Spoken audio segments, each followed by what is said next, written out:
Welcome back to Andertons TV. We are in the bowels of Wembley Arena.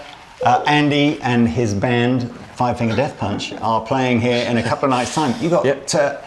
I didn't realise that 2 days of rehearsals, or I'm surprised that you're in 2 days before. So. Just got a few things to polish up and finish up with the act. Yeah, basically, this is our full, full production rehearsal with all the gear, all the setup and everything. We've done preliminary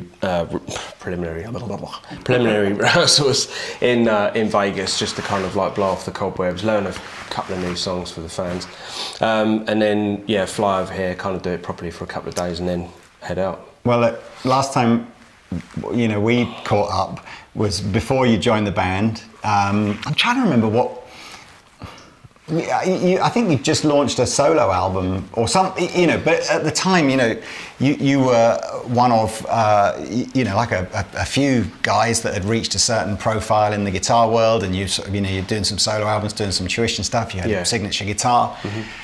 Yeah, I think I just joined Kiesel at that point. Yeah, but this is how does there's hundreds, if not thousands, of guys kind of competing at that level, and then there's a few dozen that get to the top of the pyramid to play, in a band like Five Finger Death Punch. How did that all come about? And what? I mean, you seem quite. It seems quite normal for you now, but I sort of want to go back to 4 years ago when you get the call. Yeah. I mean, it was a bit of a trial by fire, to be honest with you. Because the first time I'd spoke to Zoltan was probably back in 2019.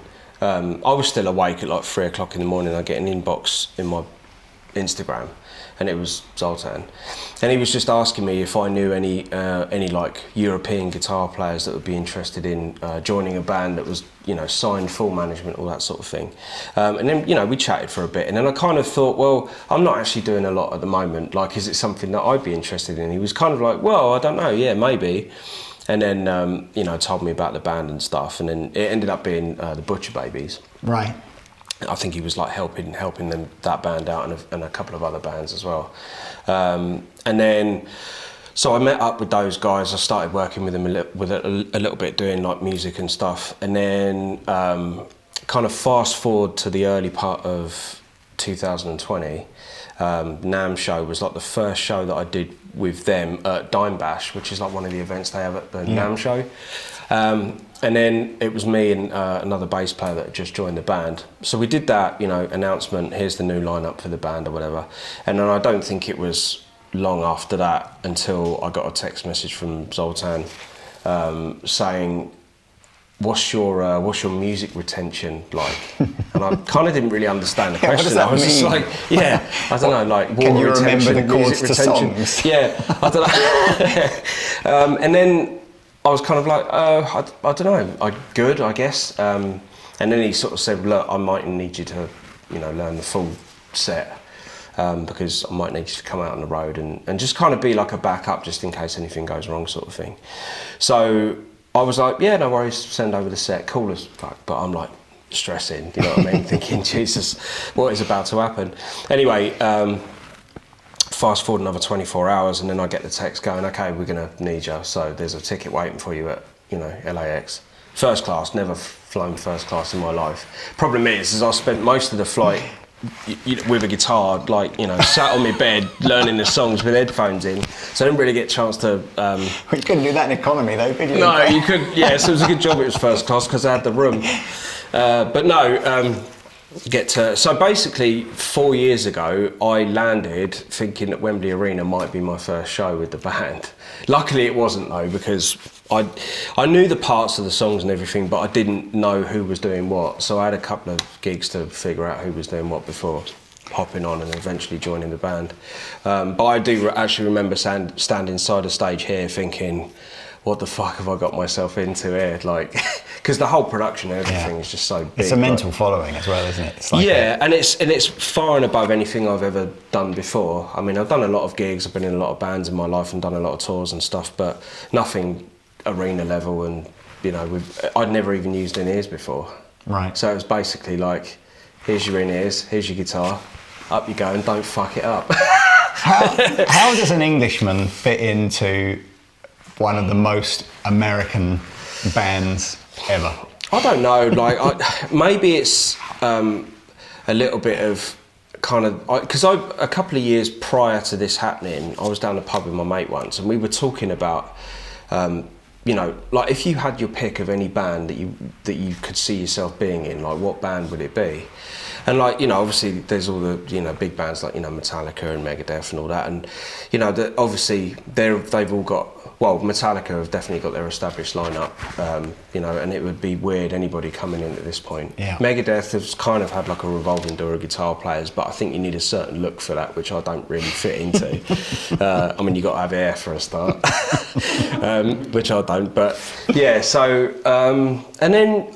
Yeah, I don't know, like I was thinking about it and I'm like, actually, you know what, one of the only bands I think that I'd be able to fit into at that level would be Five Finger Death Punch. I mean, I was already a fan of the band anyway. You know, I really like Jason's playing, like the, you know, his stuff. And then, so I don't know, it was just a conversation down the pub one night, and then and then it sort of happened, which is really weird. But I don't know, I think because here's the other thing, like, I think it was around 2017, something like that, I did a US tour with Angel Vivaldi. I wasn't going to do that tour because there wasn't really, you know, as you know, there's not a lot of money in the instrumental game, you know what I mean? So you've got to do everything on a budget. Yeah. And me being English, I didn't want to then bring a band with me and all the rest of it, and then it's just more people you've got to accommodate on the road sort of thing. So he offered me the tour. We did Europe and that was fine, and because I had a band for that. And then it was like, well, we're going to take this over to America as well. Do you want to come and do that? And I'm like, well, how is this going to work? And he's like, well, but there isn't really a lot of money to sort of like do it. But if you were willing to come over and do it to say like backing tracks and stuff, we could do it. And initially I was like, you know, my ego was probably knocking on the door thinking, are you sure you really want to do this sort of thing? And then I don't know, I mean, I'm not really driven like that anyway. I thought, you know what, I've never played America before. Backing tracks, fuck it, you know, I'll go and do it. So I said yes, and so that was cool. Went over, and then Charlie, who's now the drummer for Five Finger Death Punch, he was playing for Angel Vivaldi and Scowl the Summit on that tour, and so we met and we became good friends and stuff, and that's it really. And then me just kind of like, because I've been in lots of bands, you know, with singers and stuff, failed or otherwise, but I've always kept doing the instrumental stuff on like social media and stuff like that. And I think, you know, Zoltan had seen a bunch of my videos and was kind of into the stuff that I was doing. And then I think Charlie and Zoe were hanging out at his house one day and they were just going through Instagram videos and stuff like that. And I think he turned around and said to Charlie, he was like, oh, have you ever, do you know who this guy is? He's like, yeah, we toured together, like, you know, we're good friends. He was like, oh, really? He was like, yeah, actually, Five Finger Death Punch is one of his, you know, favourite bands. And he was kind of surprised because he was like, he didn't think that somebody, you know, my musical background with, you know, the type of music that I play and stuff would be interested in a band like that. But I listen to a lot of that kind of, you know, radio rock stuff, like, you know, Disturbed and Avenged Sevenfold and all that as well. So like, it wasn't weird for me to be listening to that style of music as well as, you know, more technical, progressive stuff. And anyway, I guess maybe in his mind he thought, okay, that might be something, I don't know. But anyway, I think that's kind of a lot of the reason why someone from England got a gig in an American band. And then, I don't know, strangely, I think that Butcher Babies thing was kind of like a bit of a long-winded job interview, because we went in the studio, we like hung out, then we went for dinner, and then, so I guess he could see what I was like in that sort of environment as well as just on a personal level, and maybe just made up his mind that if anything it was ever going to happen within the band and they needed to switch out guitar players, then I'd be someone he'd call, you know. So I assume with a band that plays as much as Five Finger Death Punch, just having the right mix of personalities within the band is just as important as having the technical ability to be able to do the songs, right? Yeah, I mean, obviously there's a lot of moving parts to the way this thing operates, so, you know, it's better when you've got people that get along than having, you know, constant battles all the time, you know what I mean? And I do my job, you know, turn up, don't be an arsehole, and that's it, really. Yeah. You know, that's it. Turn up, do the job, don't be an arsehole. I mean, I started in pubs, so, Yeah. you know, it was just like playing with mates and stuff, so it was fairly humble beginnings, I suppose. Every successful pro guitar player ever, those would be the 3 first bits of advice. Yeah. Turn up, do the job, don't be an arsehole. Yeah. It'd take you a long way. But I've been listening to, this might surprise you, hours and hours of Five Finger Death Punch over the last sort of 48 hours, just to sort of, you know, familiarise myself with the stuff. And I felt like, I'm assuming the latest album is the first one that you're on, right? It's the first one I did, yeah. It feels like there's not a musical shift from, you know, the era that when Jason was in it, but it feels like they've given more space over to a technical guitar solo in every song than they perhaps did before. Yeah. Was that, you know, how do you feel that's just, are you pushing for that, or is Zoe kind of giving you a sort of like, come on then, you got the chops, you know, what, I don't know. I mean, Jason could play as well, but I just thought it was interesting. There were longer, more technical solos on the latest album than I'd heard on the previous ones. Yeah, I mean, I suppose it was just a case of like, it wasn't something that I was like pushing for necessarily. I mean, I knew obviously they had the guitar element in the band, and you know, quite a lot of Jason's stuff that I have to play is you know, it's not the easiest stuff to play. So like you have to have a degree of ability to be able to do it. But yeah, like I suppose I was thinking, well, do I play more like that, or do I just sort of like do my own thing? In the end, I ended up just kind of submitting what I would do over the solo section. So I did have a little bit of writing input with some of the record, like Roll Them Bones was, it was like an instrumental song that I'd written kind of in the style of Five Finger, and then I sort of submitted it as a demo, and then they were like, okay, actually this is kind of cool. So I didn't look on the writing credits. So you've actually got some writing credits on the album as well? Yeah, I mean, that's just cool. like bits and pieces and stuff like that. Not like, because I mean, everything that starts in this band is not like necessarily someone just writes the whole song and that's it. Like the idea will come from somewhere and then it gets cobbled together. You know, either just Zoe and Kevin Cherko, the producer, or like, you know, me coming in and say like, he'll be like, oh, I need a solo section for this. So IOU was very much like that. Like that chorus, the solo section of that song was a chord progression that I came up with, but it was actually for another part of the song. But then was decided that, okay, well, actually this might make a good solo section. And then when it was put together, it was given to me, and then I had to kind of like do my thing on it. I know there was a little bit of like I don't know if this is going to be right for the song kind of thing, but it wasn't enough to make a change to it. So IOU being probably the most technical solo on that record, and I actually play that live as well, so it's kind of... So if you're on the live stuff, if you're doing songs from when Jason was the band, or even before then, are you very conscious that if there is a guitar solo from the song that they had written, are you conscious that you need to try and play it like that, or have you got the freedom to just put your own solo over the top? No, I mean, I try and stay as close as I can to like the original song, you know, because it's how I'm used to hearing the stuff as well, so it'd be weird for me standing there playing something different.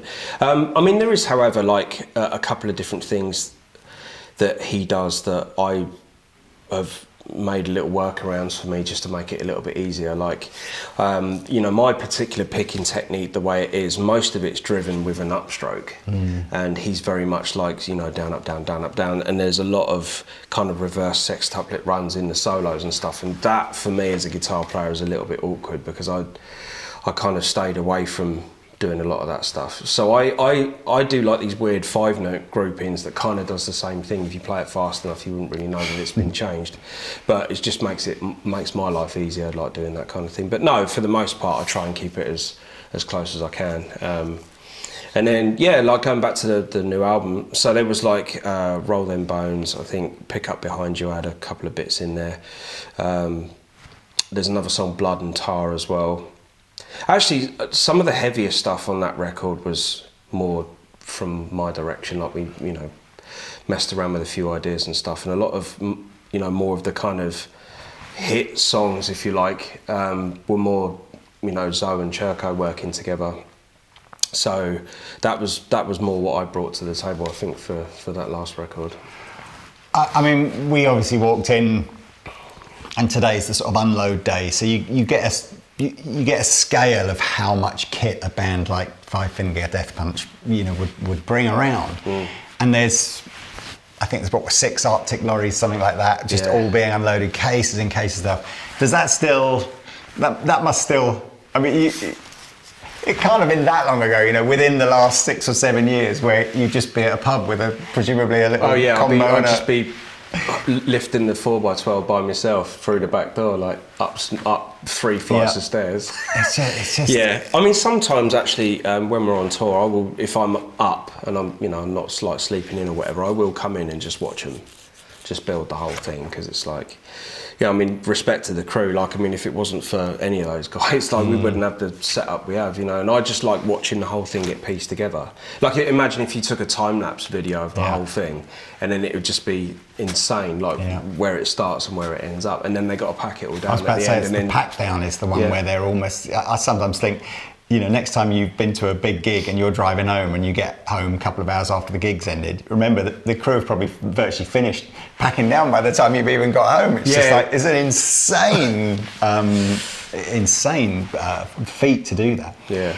So look, since I last saw you as well, we've had some gear changes, and we want to talk about gear. And I'd like to, again, congratulations on the BC Rich endorsement. Oh, yeah, so we'll talk about that first. But again, I'm interested in what are you touring with as far as backline and pedals and all that kind of stuff. But yeah, like when we saw you last, you had a relationship with Kiesel, and I think, as you say, I think that was relatively new when we last saw you. By the way, if you want to see that interview with Andy, I'll put the link in the description below. But yeah, so tell us how the BC Rich thing came about. Yeah, so previously I was with Kiesel Guitars. I was with them for about 5 years or so, and nothing bad happened. Nothing, me and Jeff are still good friends. I think it just came to a natural conclusion of the contract, and it came up, I think, beginning of 2023, maybe. It could have been earlier, I can't remember. But yeah, and then I was starting to think about, just moving on and doing something else. Now, Zoe's heavily involved with like BC Rich as well, and we've been discussing certain things that I wanted to do with the guitars. Some of which would be like stage play guitars that people can come and get or whatever. But and then some design features and stuff like that. So I was playing a slightly modified Kiesel Crescent was the guitar that I ended up using, whatever. But then this is kind of very similar to the guitar that I had with ESP in terms of like the kind of like archtop horizon body, but it's slightly more comfortable with this version. And this cutaway here is like one of the biggest things because like for me access is kind of really important. So we developed a lot about getting this right at the back, just so I could get my hand up there. And then the most notable feature is the headstock, obviously. I mean, it's like a, you could do some damage. That's your two-finger death punch, isn't it? Going straight in there. Pitchfork. But so interestingly, this kind of came about because we wanted to try and do something different, because most of my guitars before had like logos on them, or like paint jobs that would be recognisable and all the rest of it. But I kind of wanted to. I've gone through a bit of a sort of rebrand, I suppose, as an artist, and I didn't really want to continue using the same sort of logos and stuff anymore. So I decided that I didn't want to have a signature guitar that was, plastered with, Andy James paraphernalia all over it. I wanted it to just be like a guitar that, would be synonymous with me, but not through having like decals on it and stuff like that. So we were kind of thinking, well, like the traditional body of like the double cutaway is something that I've been used to the whole time of me playing. I have experimented with other shapes and stuff, but this is always the one that I come back to. So this was like going to be more of a traditional thing, but it can't be a BC Rich guitar without some pointy edge on it or whatever. And I've been a fan of BC Rich for a long time anyway, ever since I was like 12 years old and watching Slash with Guns N' Roses playing like the Red Mockingbird, which interestingly I've kind of had a 7-string mock-up of the same guitar built from. I found this guitar in Australia. It was like $4,000 for this 7-string BC Rich Mockingbird that there's not many around at all. So when I found it, I had to buy it. And then I had it stripped because it was just completely black and repainted red with like 2 black stripes on it. It was actually painted by Dan Lawrence, who I think probably painted Slash's original. I don't know, like maybe. I know he's done a bunch of Zakk Wylde's guitars for Pantera and stuff. So anyway, that was cool. But going back to this guitar, so the headstock. This headstock was actually a lot shorter and kind of fatter on a 12-string acoustic that they had. Okay. So it was a bunch of like headstocks and stuff, and we were discussing it, and we were thinking, what if we took something like that but reshaped it and put it on this guitar? So yeah, so basically we kind of made it a little bit narrower and longer, and we had to like adjust this a little bit so it didn't look too strange.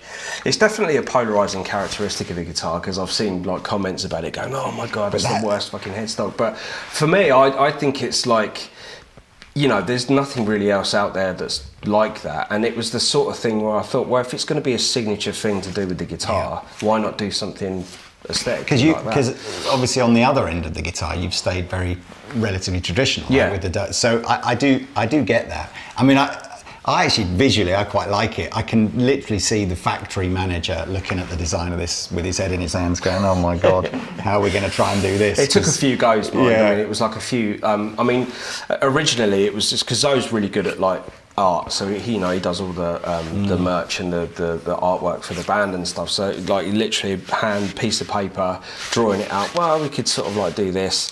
Thankfully, it wasn't like the Dimensions out of Spinal Tap where they they do like the Stonehenge thing, but no. So it was a couple of redesigns and stuff like that on the computer before they actually printed the first one out. Are you playing one of the Korean ones, or are you playing an American custom shop, or? I do have a few American custom shops and stuff like that, but no, this is exactly the model. Just the straight up one that you buy in the shops. Straight up one, yeah. So this is this Indonesian? No, it's Korean, I think. Oh, Korean, crafted in Korea. Yeah, so my main guitars are all the like Korean ones which you can buy. There's a 6 and a 7, isn't there? So what is the main, are you mixing between those two at the gig, or is it 7s all the way?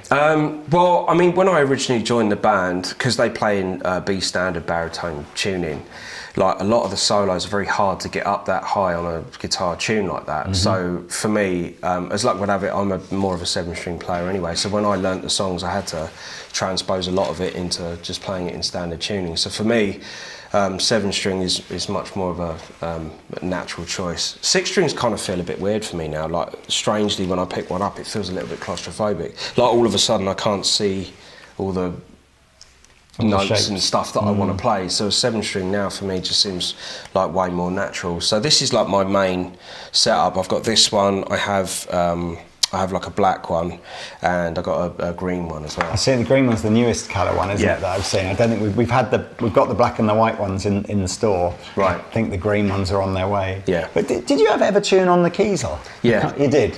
I've been using Evertune now for about 7 years, I think. I mean, initially when I picked one up, it was at a NAMM show, and I think they'd first come out, and it was on a Ken Susie model, and I just got it off the shelf. I didn't know anything about it, and I was sort of playing, and I was just like, because it's really weird, like with these.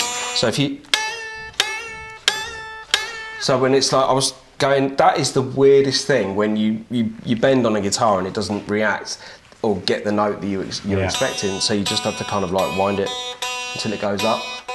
There you go, and then and then it just plays like a normal guitar, and that's literally all it is. But so I was thinking, that's not going to catch on. No one's going to be interested in that. It's really weird. It might be great for recording, but if you can't bend or do anything with it, then it's going to be a bit pointless. But then I decided, I got like an EC1000 LTD just to get. It was cheap. Got it on offer.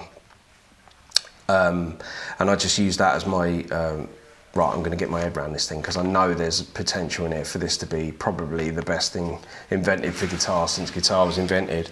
And sure enough, I've managed to figure it out and how it works and stuff like that, and ever since then I've just been using them for recording, being on the road. I mean, we just did a whole week's worth of rehearsal, and I just left my guitar in the rehearsal room, and I didn't even touch touch a tuning peg once for the whole week, and it played perfectly, stayed in tune. Is it the tuning stability, or is it when you hit a heavy, like a low note, you're trying to avoid that excessive sort of pitch change as you hit it? Yeah, well, it's a couple of things. It's definitely that, because when you're playing, my experience with 7-string guitars before using an Evertune, there was definitely intonation and tuning problems within the lower end of the guitar and stuff like that. So that alleviates any problems there. But I don't know, yeah, like, I don't like playing solos and then the guitar's slightly out of tune and then I have to kind of compensate while I'm playing live, sort of thing. That's not a comfortable experience either, but yeah, like once I got my head around it, and so now if I pick up a normal guitar and I bend, I usually end up bending too far. So now I'm totally tuned into how this works. But no, it's a godsend on the road. Yeah. Like, honestly, everything sounds great. And I managed to convince Oldtown to start using them as well. So sonically now it's as banging as it can be, you know. Even though mechanically I understand how it works, I still feel like it's witchcraft. It's like what it does is so... in a completely, not even analog, it's mechanically just keeps your guitar in tune in this like, insane way. It's very, very cool. I don't know what those guys over at Evertune have done, but yeah, I'm with you on the witchcraft side of things. But and congratulations on that. You know, you put you up with a cool group of guitar players with a BC Rich signature. What's Zoltan playing? Which model does he play? He plays the Shredzilla. Right. So you're all playing super strats, not really. You haven't gone for any of the crazy shape. No, guitars. I mean he did bring out a black Ironbird a couple of times or whatever, but because that's got a Floyd Rose on it, even he's noticing now that it's like, I mean, it's in tune, but it's still not as in tune as this. Yeah. So yeah, but no, generally the Shredzilla is the one he's playing. It's like this, but it's a little bit sharper and a little bit the neck's a bit thinner, because I like thicker necks. Can I just, because that's the Shred, not that I'm going to literally play this or anything like that, but I did notice that when the Shredzilla neck profile that BC Rich use on a lot of their models it's not like a Wizard Ibanez. It's quite a, you know, it's a relatively familiar neck if you just like that, but like you said, you've put a little bit of extra girth on yours, haven't you? Yeah, so I mean, I think it's a great looking guitar. Might there be plans for, I kind of feel like, you know, if you're going to have a BC Rich endorsement, you ought to have something slightly ridiculous looking. So, I mean, I don't know. I have to say it, when I say ridiculous, I saw Guns N' Roses last year, and Slash must have used 5 different BC Rich models, probably for 25% of the set. You know, I mean, they're great guitars. But he has like the red Mockingbird and then the green bitch as well. I think is that a double neck or a single? He did have a double neck, but I've got a feeling the double neck was a Guild rather than a BC Rich. Oh right, yeah. I think it would just be the green normal one then. Yeah. But they're great. But you're saying you don't think you could go Floyd Rose now? Just too annoying that it's never quite... I mean, yeah, like, I mean, I do have some guitars that have like a Floyd on them and stuff. Again, it's useful to have in more of a studio setting or whatever if you needed that effect or whatever. But nah, I mean, for me, I'm you know, once I find things that are, you know, work for me. It's the same with our live setup as well. Because I know you said you wanted to talk about that, but I mean, when I first joined the band, I ended up using the rig that they already had on the road. So that was like it was like the EVH EL34 heads, you know, the black and gold ones with cabs. It was like a wet, dry, wet setup, you know, like massive flight case setup that you would expect arena band to have, sort of thing. And so when it came to like actually building my own setup for the band, we were thinking, yeah, fuck it, why not? You know, we've got all the gear and, you know, spend loads of money on it and have fun. I mean, in the end, it turned from fun into a nightmare. We just kept like blowing amps up and it just didn't feel right.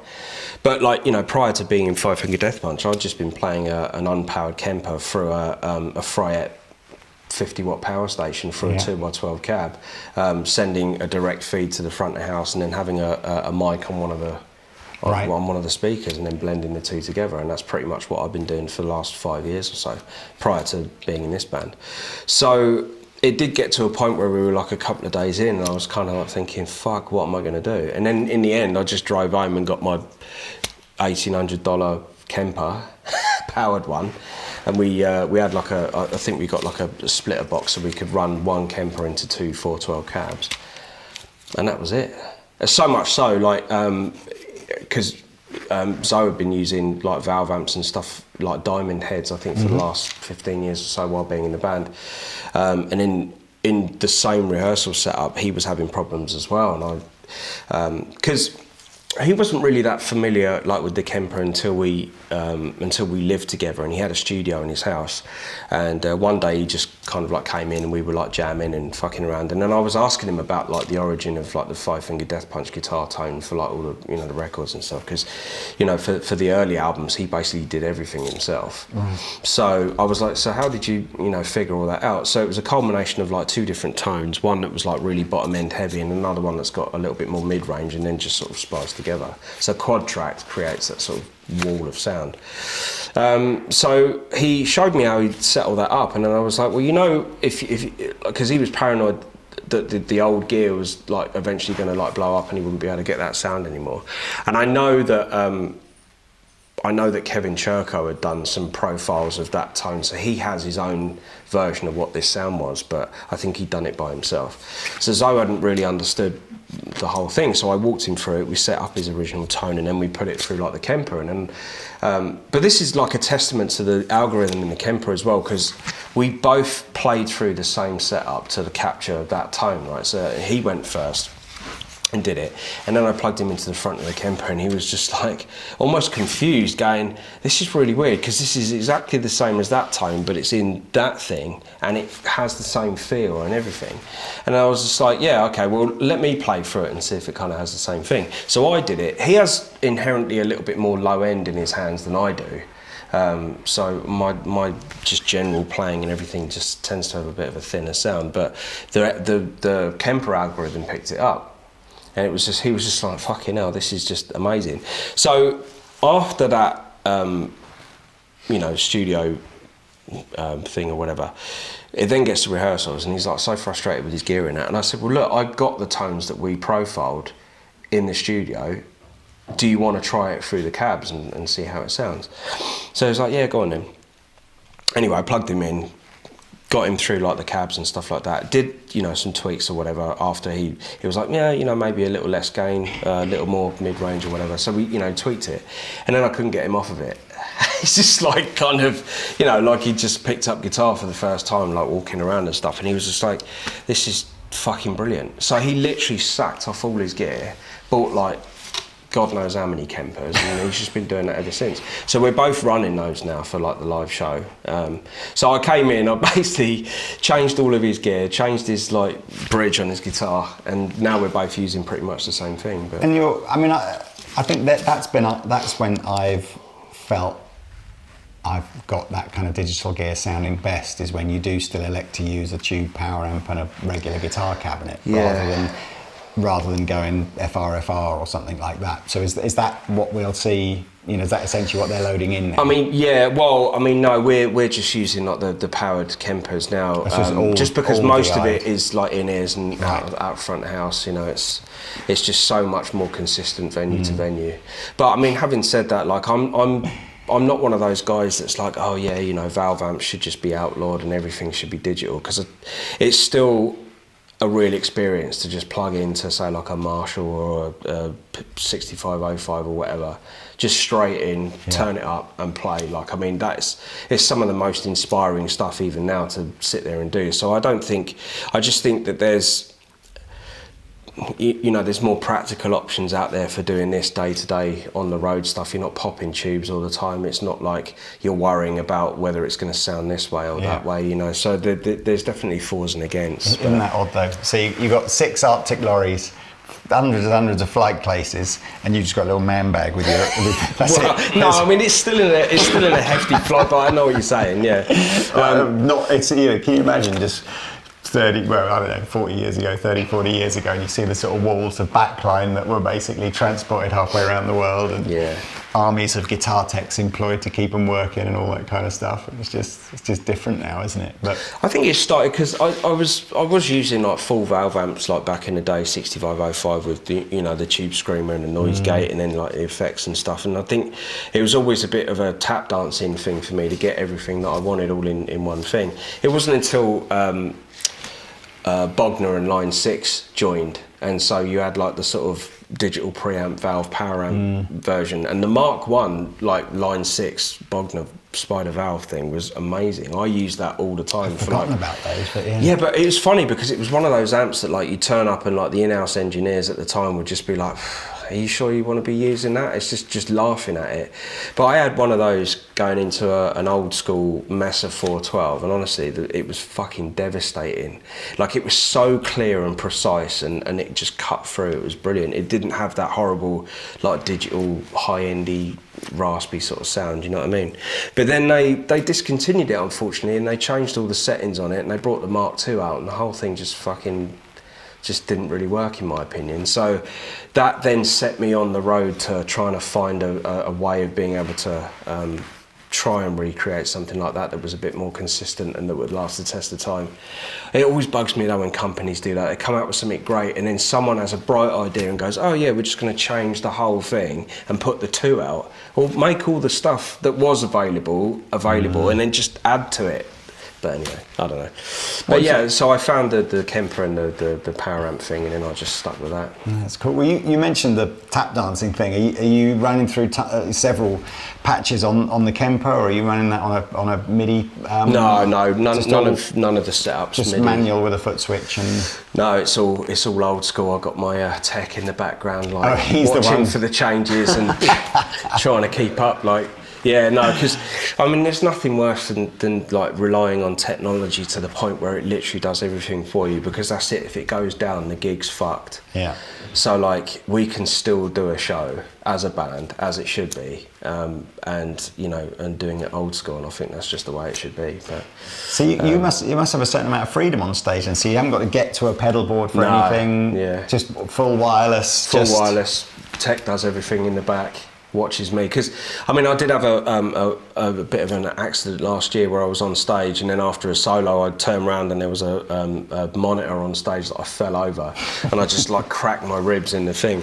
Now, I wasn't playing a solo then, but like, if anything like that happens, at least the tech can watch you. Like, you know, Roy can see me. He's always watching me like a hawk to see what's going on. If there's a problem, see, the thing is with like your MIDI switching, that's going to change no matter what. So if there's a problem on stage, you're going to end up with this like sound that maybe you don't want going while you're trying to recover from some fall or something. So are you sort of free enough as a band that, so you're not playing to any kind of a backing or a click or anything? So we have like, I mean, there's like the odd intro bit here and there, and there's some, you know, but you can throw in it if someone's like, just stuff. Right, take another solo, or keep this, you know, we'll extend the song. If we wanted, if we wanted to, I mean, we could do like, you know, proper rock band then. Yeah, so if we literally had to like bare bones turn up and do a gig, then we could still do it without like worrying about, you know, MIDI switching and all that kind of stuff, and being bound by the kind of session, as it were. But you know, obviously there's like little bits of enhancement here and there with like, you know, because I don't think there's a band in the world that can afford to bring a fucking orchestra out with them, or, you know, bits and pieces and stuff like that. So it's, you know, it's practical from that point of view. But I mean, obviously there are bands out there now that are just relying heavily on all that stuff, and, you know, still playing their parts, but like there's just so much production going on, you don't even know the difference between it, if it's the band or if it's, you know, already pre-recorded. I always think I like seeing a band feeling like they can just go off piece to bit and, you know, play to the crowd. Whereas, of course, if there's a heavy element of a backing track there, it's just basically every gig's got to be identical. The set list's got to be identical. It's just, you know, you don't have that sense of freedom. Yeah, I mean, there's certain bits in like the solos and stuff as well that, like, when I joined, there was a few little bits and pieces that I had to get rid of, because there's like, say like the solo for Jekyll and Hyde. Now that's done more like that kind of Nuno style dotted delay He-Man Woman Hater intro, right? But because I didn't have a lot of time to figure out what the settings were for all of that stuff, I had to kind of learn how to do that. So it's basically just like a one-string thing up and then down. So basically just playing the whole thing, instead of like relying on the delay. But again, if there's a problem and I have a brain fart and I just forget suddenly that that's the bit, I don't then have like an effect fighting against me trying to do the whole thing. So no, I'm very simple as like a guitar player. Like I have 5 sounds, but they're 3 really. 2 of them are just augmented slightly. So I've got 2 clean sounds. They're both the same. One's just a bit more swamped in reverb and a bit more vibey. And I have a lead channel, which is the same as my main loud lead channel, but it's the same volume as my rhythm. So if there's like any solo part, like for Wash It All Away, there's like a solo part under when Ivan's singing. So I don't really want to like blast the full volume of the solo. Plus the fact when the main solo kicks in, I'm not at the same volume. There's a definite change that happens. But yeah, like, I mean, just a clean with a bit of chorus and reverb. Then I've got a rhythm that just has a tiny bit of chorus on, and then a lead channel that's has a bit of reverb, delay and phaser on it, and that's it. So you're not pedal shopping anymore then? No. You just don't need to, it's just... Not really, although I am working on something pretty cool that hopefully will see the light of day at the end of this year. I can't really talk too much about it, but when it comes out, I'll let you know. I think, there you go, comment section, let's all guess what that is. But, no, that sounds cool. Well, look, man, I mean, you must, I still get the impression that, you're obviously, you still sound a bit like a kid in a candy shop about the fact that this has all come together for you. And, it's amazing to see it happen.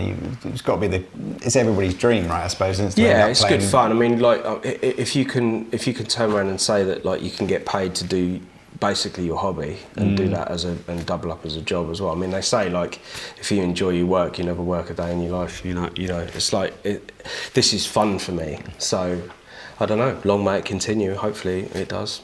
Yeah, well, let's let's hope you have a decent stint in the band. Well, I should do. Yeah, I mean, I can't see any like problems coming up, but if you look at some of the reasons why perhaps prior members have left, it's maybe that sort of rock and roll lifestyle that's taken its toll. But it looks like you're obviously looking after yourself. Maybe, I don't know. I'm pretty simple. Like, I mean, outside of touring and doing all that, I pretty much just at home with my fiance and my dog and watch shows and.